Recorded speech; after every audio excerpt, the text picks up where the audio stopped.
So awareness is there, which is a decisive factor. It has come in. The awareness is aware of that mind pattern. Then, however, the awareness is obscured again by an additional mind pattern that says, I shouldn't be having these thoughts, which are more thoughts. So we have three things here in operation. There's the original thought pattern, harmless as it may be, but there's a recognition of the thought pattern, which comes from the fact that there's awareness. Through awareness, the thought pattern is recognized.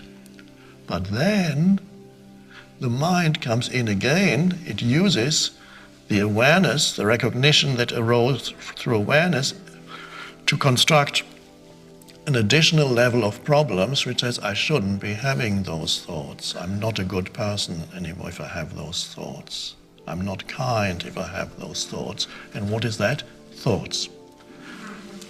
So it can happen that as awareness arises, which is a wonderful thing, you're not totally identified with the mind pattern anymore. And then the mind is so cunning that out of that recognition, it creates new mind patterns. And the new mind patterns say, I'm not a kind person if I think that. I mustn't think. I feel bad about thinking that. I shouldn't. By now I should be rid of that, whatever it says.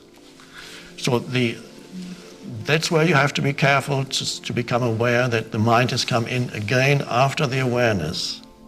That is not necessary, but you didn't know that. That was unconscious. So the mind has it's very cunning. You recognize the mind there, and then the mind comes back in again and uses your recognition to manufacture more thought out of that. This is why it's very good to ask that question. It helps everybody, so you are special. But of course, everybody has similar problems, so we are all special. That's where once you're aware of that, you can then recognize that as unnecessary. You don't need that. It's superfluous mind activity that does nothing except strengthen your mind. And then you can simply allow the recognition to be there without the additional mental judgment of there's something wrong with you. And that in itself gradually dissolves the power of the mind pattern. All you need is the awareness of what your mind is doing. Then gradually, what your mind is doing becomes less dense, less powerful, and the awareness grows.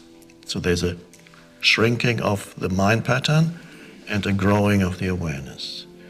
The only way the mind can stop that pattern is by, as I said, by coming in after the awareness and creating more thought around that. So just be happy with being aware. It's a mind pattern. It's nothing to do with who you are. You're not an unkind person. You're not whatever the mind says. It's just there's that mind pattern. Isn't that interesting? There it is. And that is in itself sufficient.